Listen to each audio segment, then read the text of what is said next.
আজকে কলেজ থেকে বাড়ি এসে বিকেলের ক্রেভিংস মেটানোর জন্য সৌমিতাদির ক্লাউড কিচেন থেকে অর্ডার করে নিলাম কিছু বিকালের স্ন্যাক্স। প্রথমেই সবাইকে জানিয়ে রাখি, সৌমিতাদি গত 2 দিন আগেই ক্লাউড কিচেন ওপেন করেছে, আর আমি দিদিকে অর্ডার করেছিলাম ফেসবুক থেকে নাম্বার নিয়ে।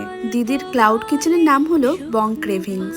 আপনারা অর্ডার করতে চাইলে জোম্যাটো, সুইগি অথবা স্ক্রিনে দেওয়া নাম্বারেও কন্ট্যাক্ট করে অর্ডার করতে পারেন। বাইরে থেকে প্যাকেজিং দেখেই বোঝা যাচ্ছিল দিদি অনেক যত্ন করে ভালোবেসে খাবারগুলো বানিয়েছে। জোম্যাটোতে সব থেকে বেশি ভালো রেটিং ছিল ড্রাই চিলি চিকেনের, তাই ড্রাই চিলি চিকেন অর্ডার করেছিলাম। আর বোনের জন্য classic chicken burger, then chicken white sauce pasta, আর স্পেশালি ছিল মাখানি ম্যাগি। আর সত্যি কথা বলতে গেলে আমার প্রত্যেকটি খাবারই খুব ভালো লেগেছে।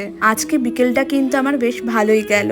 বিকেলের এই ছোট্ট খাট্ট ক্রেভিংসগুলো মেটানোর জন্য বাড়ি বসে খুব সহজেই কিন্তু আজকে পেয়ে গেলাম এত সুন্দর সুন্দর টেস্টি খাবার। আর আমার বোনের এক্সপ্রেশন দেখে তো বুঝতেই পারছো ওর কতটা ভালো লেগেছে। তবে আপনারা যারা মালদা থেকে ভিডিওটা দেখছেন, আপনারাও অর্ডার করে একবার ট্রাই করে অবশ্যই জানাবেন আপনাদের কেমন লাগলো।